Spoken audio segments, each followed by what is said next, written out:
Hello दोस्तों।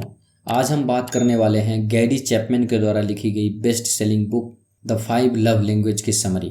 Gary Chapman एक famous author, relationship expert और मैरिज काउंसलर हैं। दोस्तों, अक्सर लोगों को लगता है कि वे पति पत्नी हैं तो प्यार तो होगा ही, उसे बोलकर बताने की क्या ज़रूरत है। लेकिन हर किसी को इस बात को समझना होगा कि प्यार को बताने, एक्सप्रेस करने और दिखाने की बहुत ज़रूरत होती है। जो लोग ऐसा कर पाते हैं उनकी शादियां सारी जिंदगी चलती रहती है और उनमें भरपूर प्यार भी बना रहता है। इस किताब में बताया गया है कि हमारे संबंधों में शब्दों की कितनी ताकत होती है। दोस्तों, ये वीडियो का 5वां पार्ट है। इस वीडियो के बाकी सभी पार्ट्स का लिंक नीचे डिस्क्रिप्शन में दे दिया हूँ। इस वीडियो को देखने के बाद आप बाकी पार्ट्स को ज़रूर देखें। तो चलिए शुरू करते हैं। Chapter 11, love makes the difference. प्रेम सब कुछ बदल देता है। प्रेम हमारी भावनात्मक जरूरत ही नहीं है। मनोवैज्ञानिकों के अनुसार हमारी मूलभूत जरूरतों में सुरक्षा, आत्मसम्मान और महत्व की भावनात्मक ज़रूरतें होती हैं। प्रेम इन सभी ज़रूरतों से कहीं न कहीं जुड़ा हुआ है। अगर मुझे लगता है कि मेरा जीवन साथी मुझसे प्रेम करता है तो मैं निश्चिंत हो जाता हूँ। मैं यह जानता हूँ कि मेरी प्रेमिका कभी मेरा बुरा नहीं कर सकती। मैं उसकी उपस्थिति में सुरक्षित अनुभव करता हूँ। मैं अपने बिजनेस में कई अनिश्चितताओं का सामना करता हूँ। मेरे जीवन के दूसरे क्षेत्रों में मेरे शत्रु हो सकते हैं, पर अपने जीवन साथी के साथ मैं सुरक्षित अनुभव करता हूँ।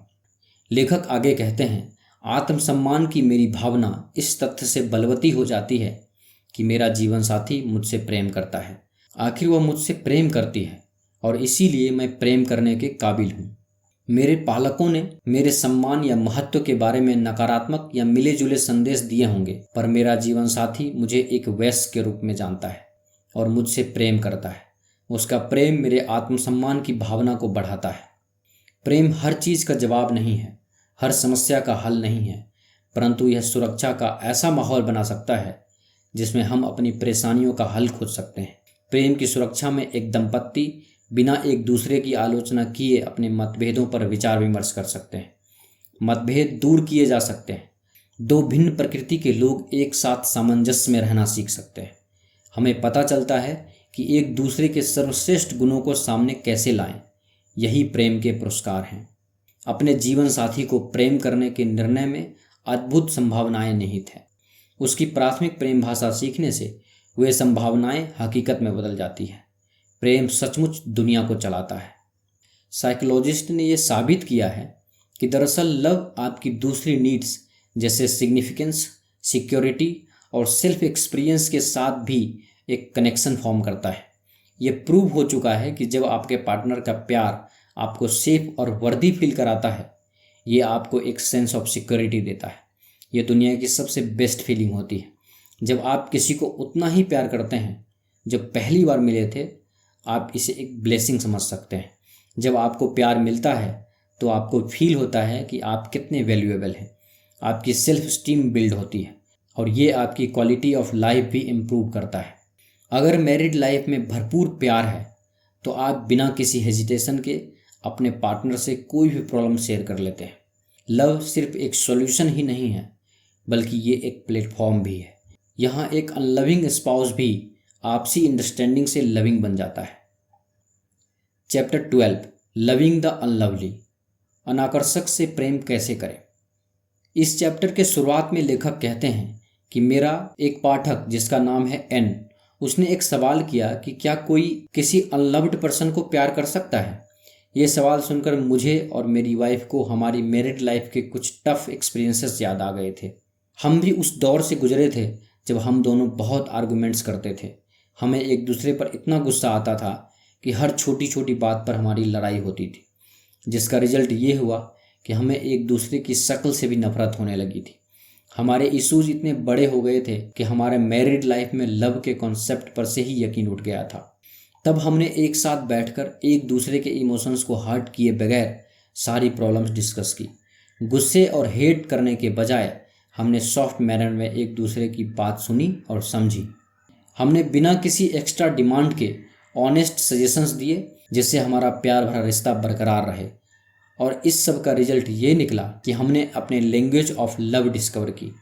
किसी अनलव्ड पर्सन को प्यार करना किसी के लिए भी एक बेहद टफ जॉब हो सकती है।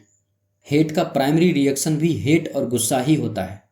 जब रिलेशन में प्यार की कमी होती है तो लव टैंक खाली होने लगता है, सेल्फ स्टीम टूटने लगती है और फिर आपस में दूरियां बढ़ने लगती हैं। इस सिचुएशन में आपको ध्यान रखना होगा कि कहीं आप अपने पार्टनर की लव लैंग्वेज ना भूल जाएं। इस लव लैंग्वेज को उसके दिल के पास पहुंचने के लिए यूज करें। उसे यकीन दिलाएं कि आप उसे समझते हैं और ये सब करके आप अपनी हैप्पीनेस फिर से पा सकते हैं। Chapter 13 children and love languages, बच्चे और प्रेम भाषाएं। क्या प्रेम भाषाओं की अवधारणा बच्चों पर भी लागू होती है? यह सवाल विवाह सेमिनार में भाग लेने वाले लोग अक्सर लेखक से पूछते थे।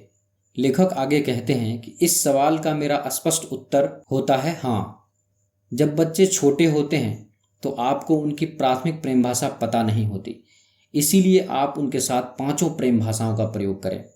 उनमें से एक तो यकीनन उसकी प्रेम भाषा होगी ही। अगर आप उनके व्यवहार पर नज़र रखें तो आप उनकी प्रेम भाषा को जल्दी ही समझ सकते हैं।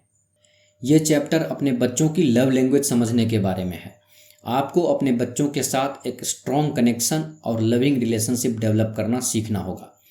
यहाँ लेखक अपनी शादी के बहुत से रियल लाइफ एग्जाम्पल्स और उन कपल्स के एग्जाम्पल्स जिन्हें उन्होंने इतने सालों में काउंसिल किया यूज किए हैं, ताकि इस बुक का एग्जैक्ट कॉन्सेप्ट सबको समझ में आए। लेखक कहते हैं, मैंने रिलेशनशिप और मैरिज में आने वाले ऐसे कई डिफरेंट सिचुएशन और इश्यूज भी डिस्क्राइब किए हैं जिन्हें मैंने काउंसिल किया है। इस चैप्टर में मैंने बताया है कि बच्चे अपनी प्राइमरी लैंग्वेज ऑफ लव को शो करने के लिए कैसे अलग तरीके से व्यवहार करते हैं। अगर किसी बच्चे की आदत है कि वो अपने पेरेंट्स से टोकन ऑफ एप्रिसिएशन लेता है तो उसे हमेशा पेरेंट्स के गिफ्ट्स मिलने की चाहत रहेगी। ये उसकी प्राइमरी लैंग्वेज ऑफ लव है। अगर हर पेरेंट को अपने बच्चों की प्राइमरी लैंग्वेज ऑफ लव मालूम हो तो वो इसी हिसाब से अपने बच्चे की परवरिश करके उसे एक मेंटली स्टेबल पर्सन बनाने में हेल्प कर सकते हैं। और जब बच्चे की लव लैंग्वेज को इग्नोर किया जाता है तो वो उनके बचपन को ही नहीं बल्कि पूरी लाइफ को बुरी तरह प्रभावित करता है। लेखक कहते हैं, इस बुक में मैंने हर लव लैंग्वेज के लिए 2 एडिशनल सजेशंस भी दिए हैं। मैंने हस्बैंड और वाइफ्स के लिए प्रोफाइल सर्विसेज भी डिस्क्राइब किए हैं, क्योंकि इससे प्राइमरी लव लैंग्वेज को आइडेंटिफाई किया जा सकता है। ये एक पेरेंट की रिस्पॉन्सिबिलिटी है कि वो अपने बच्चों की लव लैंग्वेज की ज़रूरत समझे और उसे मेंटली, फिजिकली और साइकोलॉजिकली पूरा प्यार और सपोर्ट दे। हर बच्चे को प्यार का एहसास कराया जाना चाहिए। चैप्टर 14 अ पर्सनल वर्ड, व्यक्तिगत बात। हम सभी शादी में अलग अलग व्यक्तित्व और इतिहास लेकर आते हैं। अपने विवाह संबंध में हम सभी भावनात्मक सामान लेकर आते हैं। हमारी आशाएं भिन्न होती है, हमारे सोचने का तरीका भिन्न होता है और जीवन में क्या महत्वपूर्ण है इस विषय में भी हमारे विचार भिन्न होते हैं। एक स्वस्थ विवाह में विचारों की विविधता को स्थान दिया जाता है। हम हर बात पर सहमत नहीं हो सकते और हमें हर बात पर सहमत होने की ज़रूरत भी नहीं है, पर हमें अपने मतभेदों को कम करने का तरीका खोजना होगा ताकि वे हमें एक दूसरे से दूर ना कर दे। खाली लव टैंक के कारण दंपतियों में बहस, आलोचना और एक दूसरे से दूर जाने की प्रवृत्ति होती है और कई तो बहस में शाब्दिक और शारीरिक रूप से हिंसक हो जाते हैं। पर जब लव टैंक भरा होता है तो हम दोस्ती का माहौल बना लेते हैं, एक ऐसा माहौल जिसमें हम समझना चाहते हैं, जिसमें मतभेदों के लिए जगह होती है और जिसमें समस्याओं को सुलझाने पर जोर दिया जाता है। मुझे विश्वास है कि विवाह का कोई भी दूसरा क्षेत्र विवाह को इतना प्रभावित नहीं करता है जितना कि प्रेम की भावनात्मक आवश्यकता की पूर्ति। प्रेम करने की सामर्थ्य, खासकर तब जब आपका जीवन साथी आपको प्रेम नहीं कर रहा हो, कई लोगों को असंभव प्रतीत होता है। इस तरह के प्रेम में हमें कई बार आध्यात्मिक आस्था की भी जरूरत पड़ सकती है। कुछ साल पहले जब मैं अपने खुद के वैवाहिक संघर्षों से गुजर रहा था तब मुझे ईश्वर की जरूरत महसूस हुई। लेखक कहते हैं, एक मानव वैज्ञानिक के रूप में मुझे आंकड़ों का परीक्षण करने का प्रशिक्षण दिया गया था। मैंने ईसाई आस्था की जड़ों को व्यक्तिगत रूप से खोजने का निर्णय लिया। ईसा के जन्म, जीवन, मृत्यु और पुनर्जीवन के ऐतिहासिक वर्णन का परीक्षण करते हुए मैंने पाया कि उनकी मृत्यु प्रेम की अभिव्यक्ति थी और उनका पुनर्जीवन उनकी शक्ति का प्रबल प्रमाण था। मैं आस्तिक बन गया। मैंने अपना जीवन ईसा मसीह को समर्पित कर दिया और यह पाया कि वही हमें प्रेम करने की आंतरिक आध्यात्मिक ऊर्जा देता है, तब भी जबकि प्रेम के बदले हमें प्रेम नहीं मिलता। मैं आपको प्रोत्साहित करूंगा कि आप भी ईसा मसीह के जीवन का विश्लेषण करें, उस व्यक्ति के जीवन का जो मरते हुए भी उन लोगों के लिए प्रार्थना कर रहा था जिन्होंने उसे सलीब पर लटकाया था। हे परमपिता, उन्हें क्षमा करो क्योंकि वे नहीं जानते कि वे क्या कर रहे हैं। यह प्रेम की प्रबलतम अभिव्यक्ति है। लेखक कहते हैं, आपके और पार्टनर के बीच कई सारी डिफरेंसेस हो सकते हैं, मगर फिर भी कभी अपने पार्टनर को इमोशनली हर्ट ना करें। जब कोई कपल आपस में अंडरस्टैंडिंग के लिए एक कॉमन ग्राउंड ढूंढ लेता है तो वे एक दूसरे के साथ रहने के लिए और शादी को बचाने के लिए कंप्रोमाइज करना भी सीख लेते हैं। Conclusion, the 5 love language love के बारे में एक ग्रेट स्टोरी है जो आपकी रिलेशनशिप मजबूत बनाती है। प्यार एक ऐसी चीज़ है जिसे फील किया जा सकता है। इसके लिए अपने पार्टनर को स्पेस और टाइम दें, उन्हें इम्पोर्टेंस दें और उन्हें स्पेशल फील कराएं। अपने पार्टनर की लव लैंग्वेज डिस्कवर करें ताकि आप भी उसे सीखकर उनसे उनकी लव लैंग्वेज में बात कर सकें जो उन्हें ढेर सारी खुशियां देगा।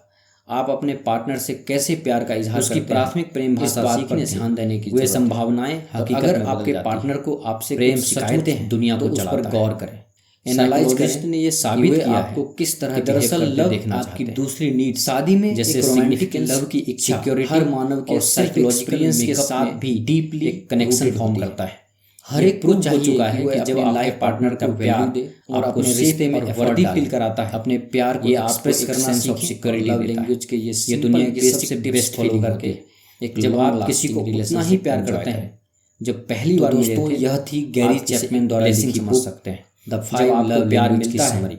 तो आपको यह फील होता है कि कैसी लगी, कितने वैल्यूएबल, कृपया हमें नीचे कमेंट बॉक्स में कमेंट करके जरूर बताएं। और ये आपकी क्वालिटी ऑफ लाइफ भी अच्छा लगा होता है तो इस अगर मैरिड लाइफ में भरपूर प्यार है और फैमिली मेंबर्स बिना किसी हेजिटेशन के और ऐसे ही लाइफ चेंजिंग कोई भी समरी सीखने के लिए हमारे सिर्फ एक सॉल्यूशन ही नहीं है को सब्सक्राइब, बल्कि ये एक प्लेटफॉर्म भी है। यहाँ एक अनलविंग स्पाउस भी आपसी अंडरस्टैंडिंग से लविंग बन जाता है। चैप्टर 12, लविंग द अनलवली, अनाकर्षक से प्रेम कैसे करें। इस चैप्टर के शुरुआत में लेखक कहते हैं कि मेरा एक पाठक जिसका नाम है एन, उसने एक सवाल किया कि क्या कोई किसी अनलव्ड पर्सन को प्यार कर सकता है। ये सवाल सुनकर मुझे और मेरी वाइफ